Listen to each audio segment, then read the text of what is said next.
Hello everyone. Today we have a quick demonstration about parenting in After Effects. We will also remind you how to use keyframes should you have missed class this week when we talked about keyframes. So a little introduction is in order, or review. Parenting is a great concept because what parenting does is let you create complex movements that work together as a group. The idea is that you have a parent and the children will follow along, which is funny if you're a parent. But that's the idea. So, for example, like the typical classic example of parenting is if you have the Earth rotating around the sun, that's easy enough to do because you only have two objects. It's super easy to rotate something around a point. But if you have the moon rotating around the Earth, rotating around the sun, that is a crazy path for that moon. The moon would be going like this the entire time as the Earth rotates the sun. But with parenting, you can parent the moon to the Earth so that the moon rotates around the Earth, and then you can rotate the Earth around the sun, and the moon just follows. So we don't have to set up any kind of complex motion for the moon, even though that end result is super complex. We're going to do that with the words children and parent just to make this super obvious. Okay, so I'm going to dive in. The first thing we're actually going to do is add a unique background. So as part of what I want you all to experiment with is I want you all to bring in an image. That's yours. So when I look at these, every one of these will be unique, and I know that you did the homework. But also to give you a sense of how easy it is to add things to After Effects, because remember, you can add audio files, you can add Photoshop documents, you can have JPEGs, TIFFs, Illustrator layered documents, Illustrator files, PDFs, all kinds of material, and every version of a movie into After Effects. That's the great thing. It takes all this different media and lets you put it together in a timeline. So here we go. Okay, so the first thing we want to do is just double check our composition. I have a composition, it's called Parenting is the name of my composition. And I can go to my composition settings. I have it clicked right here. Or you can be down here, either way, and say composition settings. And you will see I have a background color. It's sort of an orange because it's fall set. It has a duration of 8 seconds in this time code. And remember, the time code is hours, minutes, seconds, and frames. These are not tenths of seconds, they are frames. And we are working with a frame rate of essentially 30 frames a second, 29.97. So this will go all the way up to 29 before this second flips. Okay, also I'm having everybody work this semester in HD TV 1080. It's 1920 by 1080p, it's very typical. And here's where we can change the name of our composition as well if I want to.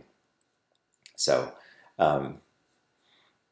let's go ahead and bring in an image. So we want to click over here in our project window and say File, Import, File, and I want this landscape here. Again, use a unique image that's your own. And I just want to put this as all acceptable files, and we're going to import this as footage right now. Or this one won't show up because it's a JPEG, so we don't need to worry about anything right here. And there's going to be no sequence, and it's not a composition, so we don't need to worry about any of that. Just ignore all that part at the bottom for now. And there's my landscape. Now I can actually just take my landscape and I can drag it down here into the very bottom of my composition, and there we go. There's my landscape. I'm going to zoom out just a little bit with Command minus, just like zooming in Photoshop or Illustrator. So I can see my bounding box of my picture. And if I want, I can hold Shift to constrain it and shrink it down a hair. So if you have a giant picture that you've brought in, in terms of pixels, remember this is only 1920 pixels wide and 1080 pixels tall. So if it's something you shot with your a nice digital SLR, it's going to be giant. You can resize in Photoshop first, which is recommended, but for this assignment, you can just pop it in here and just scale it down. And if you want to get super crazy, you can bring in a big thing and you can actually have it move across the screen behind this action if you want. It's a pretty straightforward and easy thing to do. In fact, you know what? I'm going to do that too. I'm going to set this off to the side. We're going to have this thing move across from left to right as our parent moves from right to left, so it'll look like they're moving faster. Because essentially that's how you make things look like they're moving, is you make them like if you want a person walking. It's not like the person walks to the edge of the screen and then starts again on the left side and walks to the right. They do their little walking motion and the background moves, right? That way they stay in the same part of the screen. They don't need to keep walking cyclically around the screen. Okay, so we have that now. We're going to do that last, move the background last. The more important part is to work with this parent-children thing. So I'm going to go here and say fit, so you guys can see it a little bit better.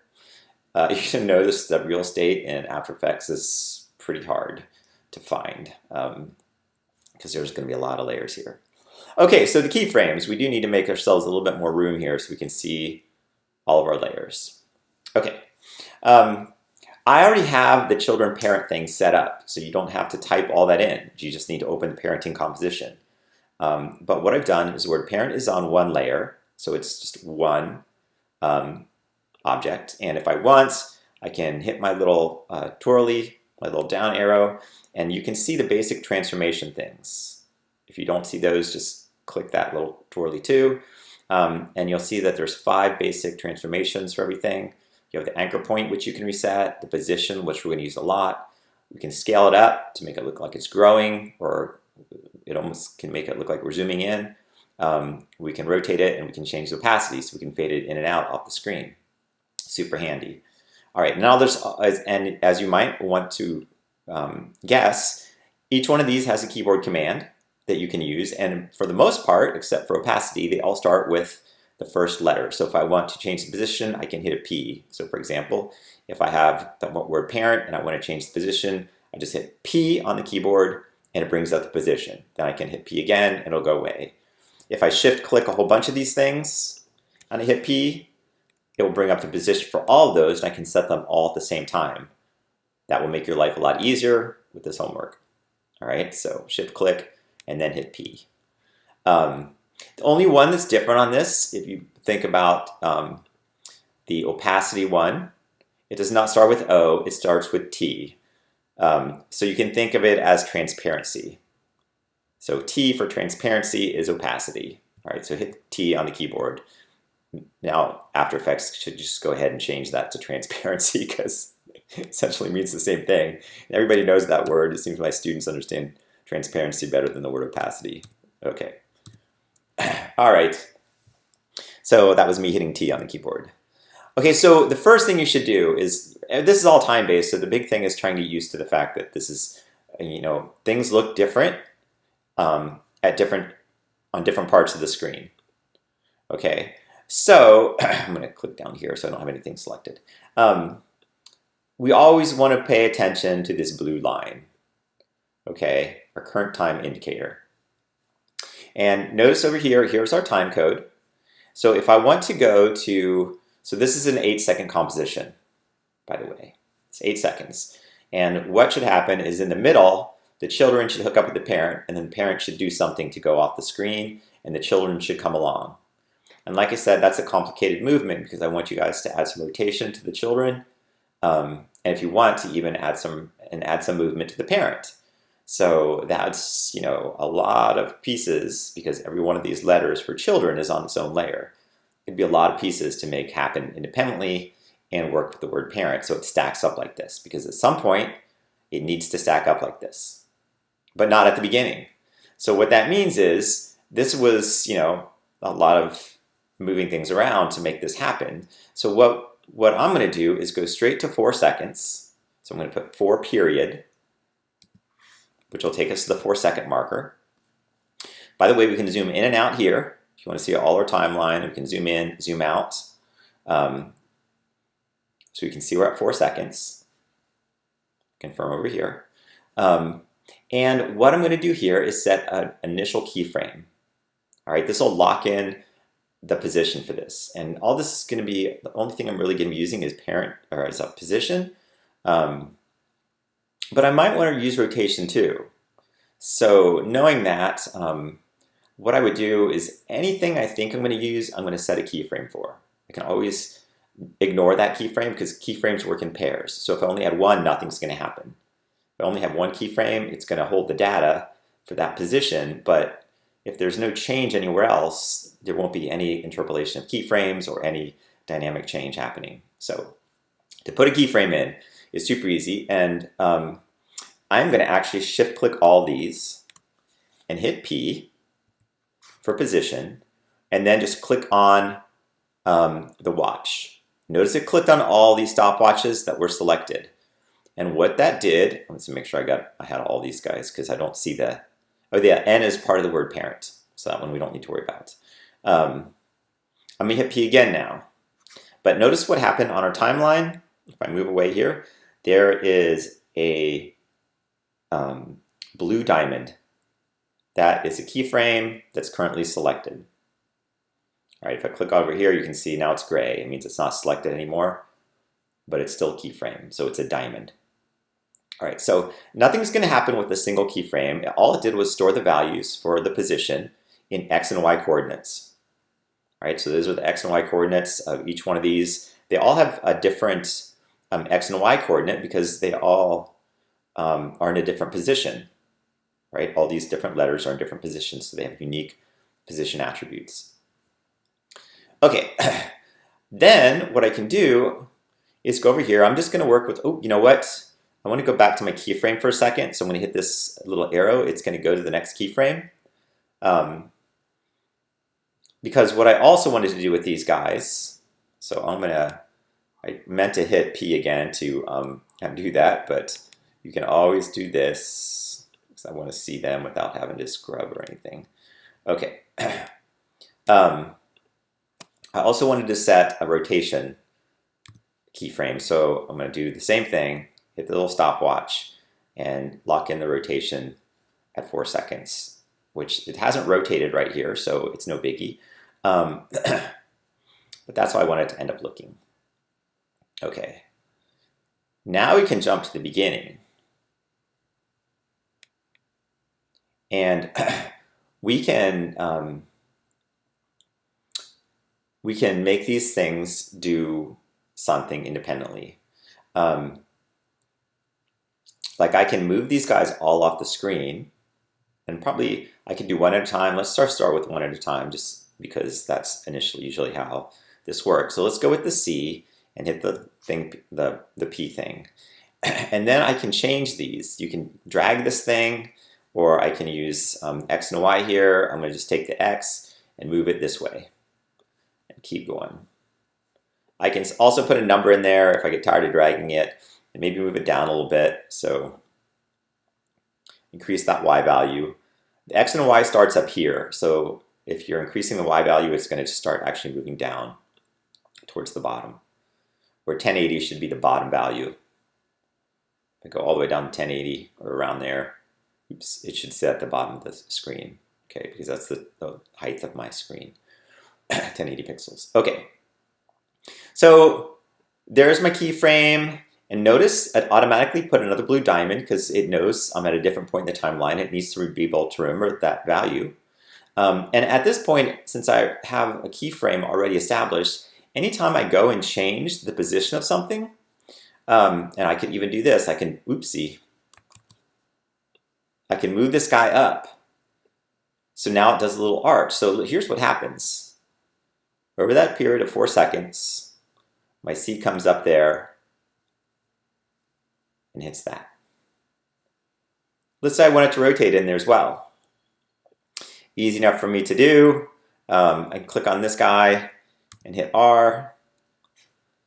And then for this one, now I have all these selected, so it would set this for all of them. Let me go ahead and do this.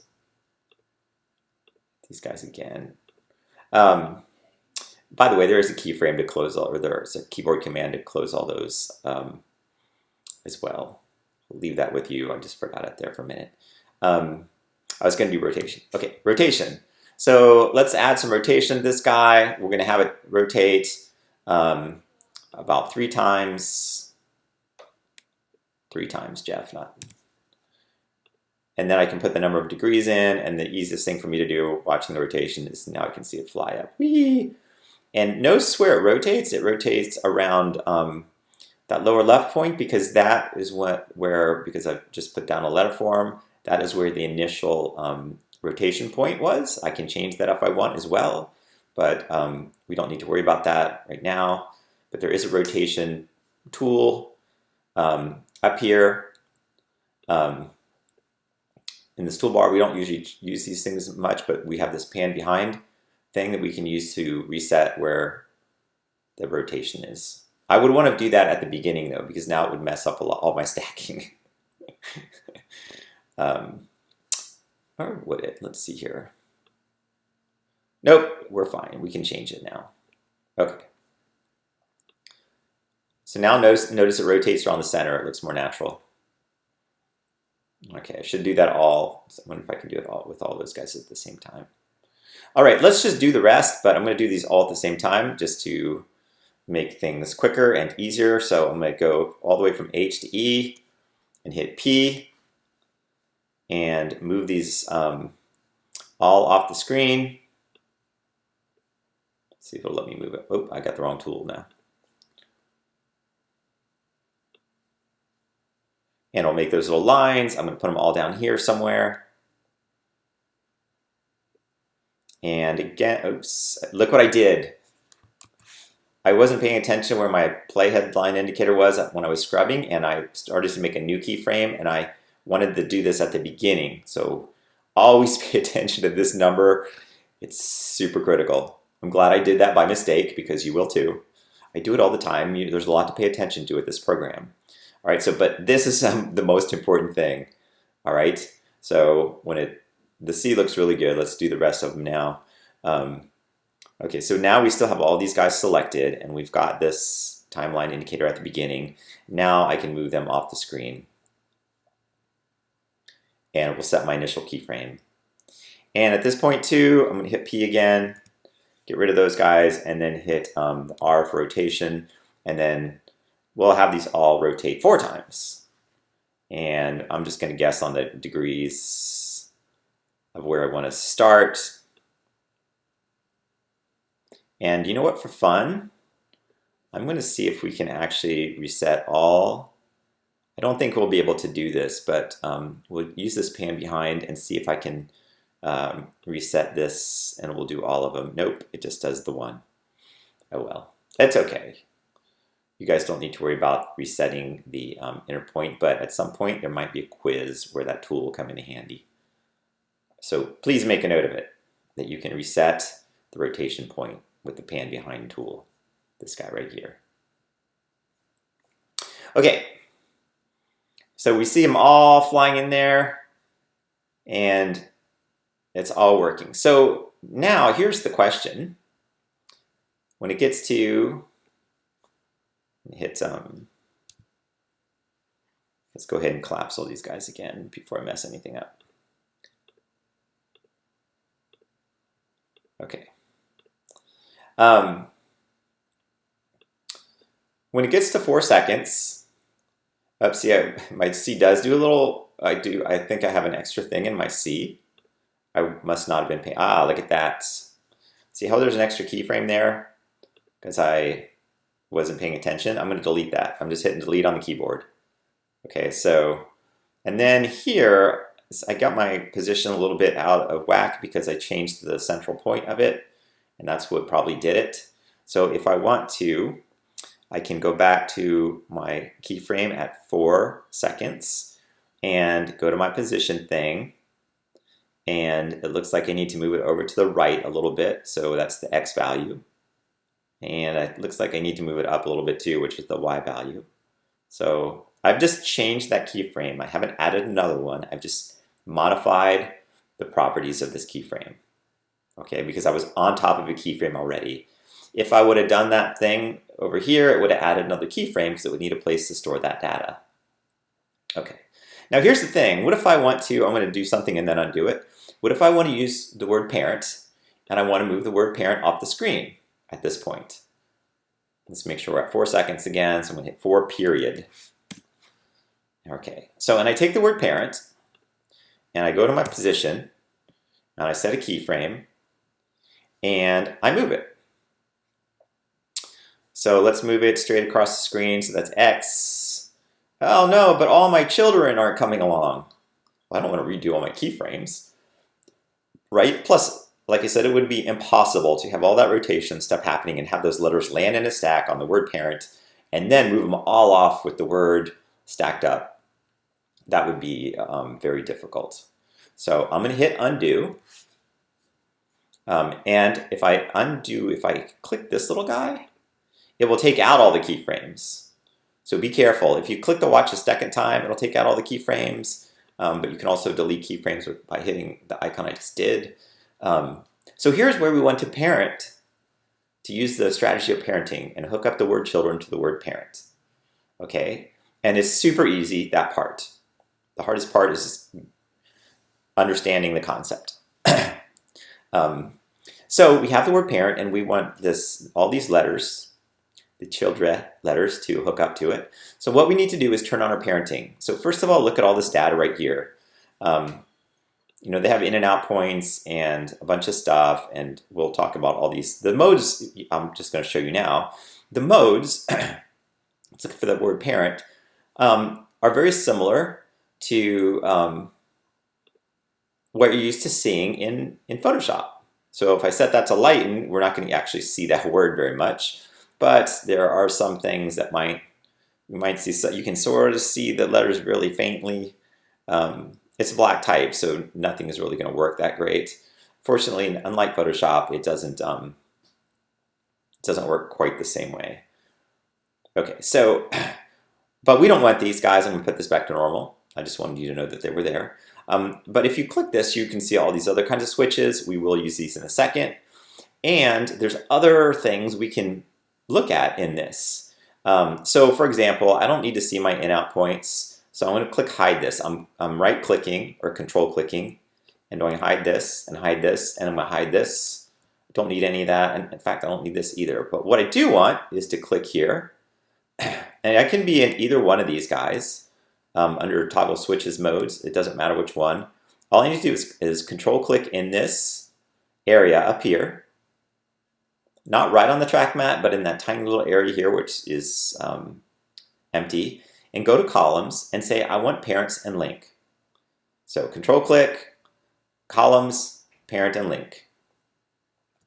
And then you can see these little parents and link things. And if I click on one of these drop downs, you'll see that I can set this to a parent, and I want the parent to be the word parent. So how literal can I be? So I can do this with all of them. In fact, if I want, I can shift click the next ones and go down here and say parent, and it will hook all of them up to the word parent. All right, the parent itself has no parent, and the landscape has no parent. In fact, we don't even lock the landscape for now, so I don't accidentally select it. Okay, so how's this different? Well, now watch. Now, if I go to 4 seconds, like I was before, so 4 period, and the parenting is independent of the timeline, so it's not putting a keyframe on there or anything. It's just parenting that word or that layer to its parent layer. But let's go to the word parent, and I'm going to, again, go to my position, and watch if I was to move this, if I set an initial keyframe here, and then I move it. Let's go to the very end and have it move all the way off the screen. So again, X value. But look what's happening now. The children are coming along. Whee! So how's that great? Well, it's because now that saved me a lot of work. So now my kids fly in, and I could even do this. I could go to the beginning and take the word parent and move it off the screen. So move it this way. Keep going, Jeff.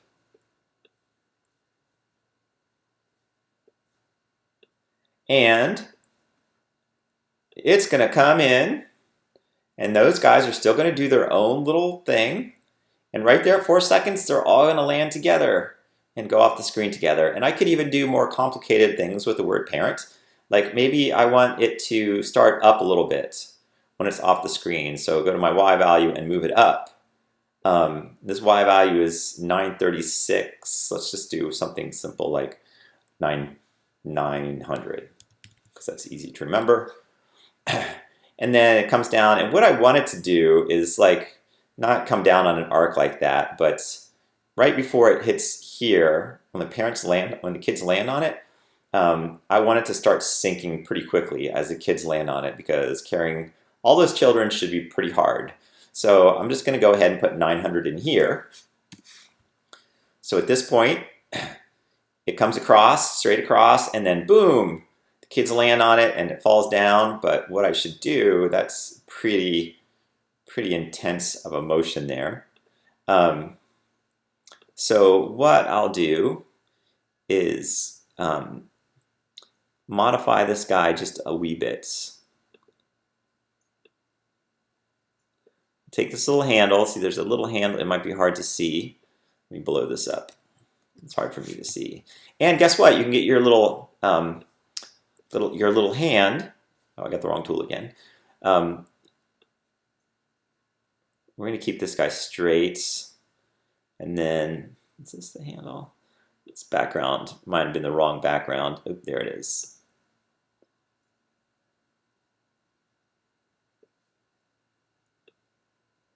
Okay, there we go.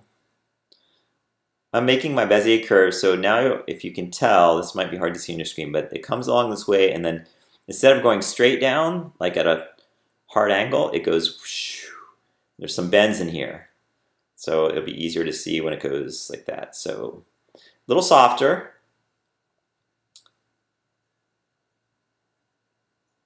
And what else I could do is I could shift-click these guys, and if I hold down the control key, I can go to this keyframe assistant and say easy ease in or easy ease out or just easy ease.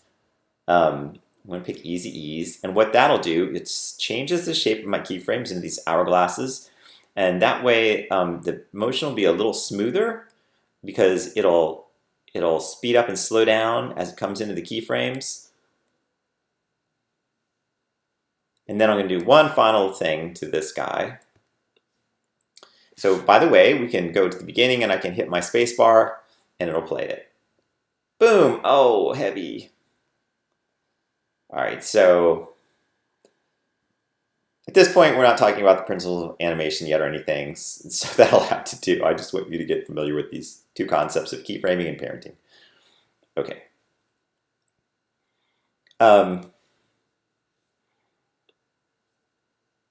All right, so I want everyone to add some rotation keyframes and some motion keyframes, and at 4 seconds, have everything work together. Now, by the way, I still could be rotating the letter C independently at this point. Like after it hits my 4-second mark, I could still add elements to C, like, or any letter. Let's actually do, maybe the D is the wild one. So at 4 period, I'm gonna hit all these guys. You can see it has a rotation and a position one set. But let's say I want to go ahead and rotate this guy another 4 times.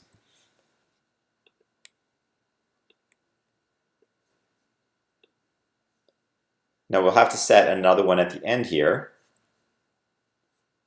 So I'll do that. Turn that way up, he's going to go crazy rotating. So I can still set independent keyframes for the independent layers on their own, and they'll still be parented to the parent. The parent won't start to rotate because I'm not rotating the parent layer. I'm just rotating the D layer, the letter D layer. But he'll still go ahead and rotate all the way through. So let's go back to the beginning.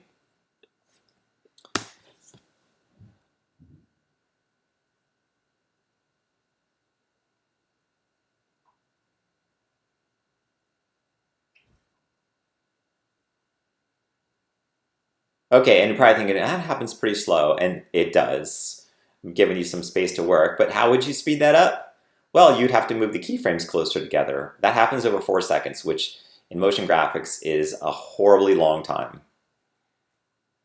So maybe 1 second would have been better, but I can move the keyframes closer together, like I said, and action will happen faster. But there's one last thing I want to do. I would like to add a little blur to these things as they spin. And that is an easy thing to do. There is this toggle switches modes thing here. If I click, you'll see these different switches. And one of these switches is a motion blur. It's got like 3 circles. If I click on these areas,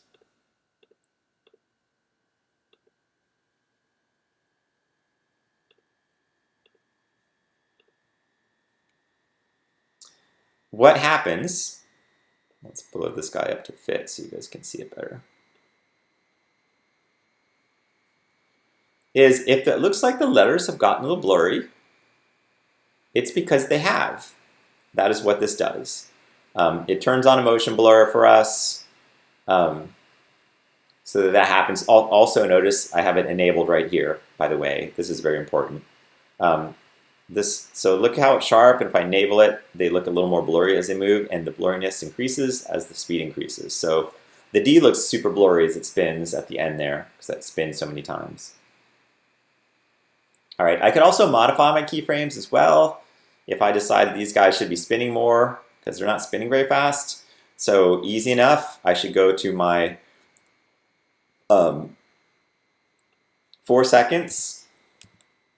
So 4 period, and I can click all these guys again and hit the rotation one.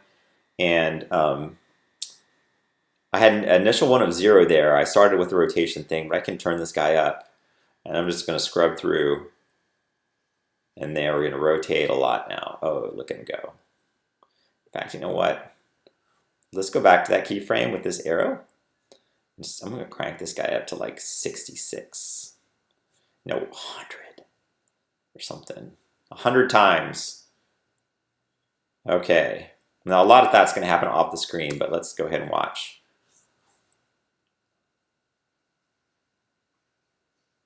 Whoa, look at, they look like little helicopters. Oh my gosh, cool. All right, so we're done.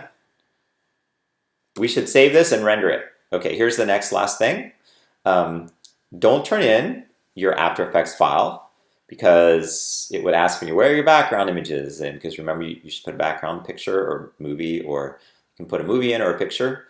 So let's go ahead and just save this as. So we're going to do save as. And I would call it like Jeff's homework. Jeff's homework. But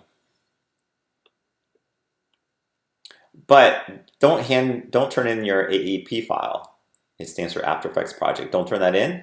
No one can see it unless they have After Effects. You want to make an actual movie out of it. So what you do is say composition, add to render queue. Has to be rendered. All right, there is a PDF online that reminds you how to do this, but here's the important thing, is this is the one time we're not going to click on that little drop-down arrow. We're actually going to click on the blue type, where it says lossless. We click lossless, and we say QuickTime here, and then definitely click on this format options. You have to click on this format options, and don't pick the video codec that's the default. Don't pick that. It's a giant file. It won't make any sense. Use any one of these Apple ones. I'm going to pick this Apple ProRes 4022 LT. It's a small file, not the HQ, which is a high quality one. And then say OK. Then say OK again. Also, by the way, there's no sound in this, so we can just say audio output off if we want. It won't really matter. It knows there's no sound. If you're on a Windows machine and you don't have this QuickTime, you probably won't, pick H.264. And if you don't have that, pick like MPEG, but H.264 would be the preference right here. And then you shouldn't even have to click anything over here. Okay. Unfortunately, on a Mac, they don't give that anymore. They used to. So to get that, you have to use the Adobe Media Encoder. Okay, so Apple ProRes, we say OK. Also click here So you can name it. Don't call it parenting. That will be the default. We'll call it Jeff's homework, HW. And I'm going to put this on my desktop just so I know where it is. Again, here's the file format, QuickTime. And I click Save.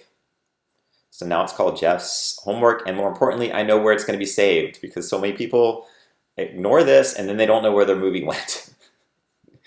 And then I have to click Render. And what will happen is it'll scrub through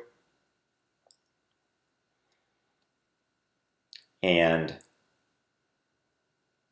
it'll go through every frame and render it. Okay. When that's done, ooh, look at those letters flying so quickly. C looks interesting because it looks like it, I know. Goes well with my background too.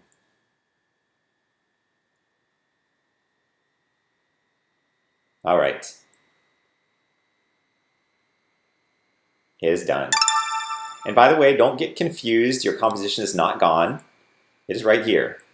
There's tabs. Everything's tabbed. I can close a tab if I want. And if for some reason you can't find your composition, just go up here and double click on it. It'll open back up. It's no biggie. All right, I'm gonna hit my rotation thing again to close all those. All right, save it one last time. I did Command S, and we're done for now.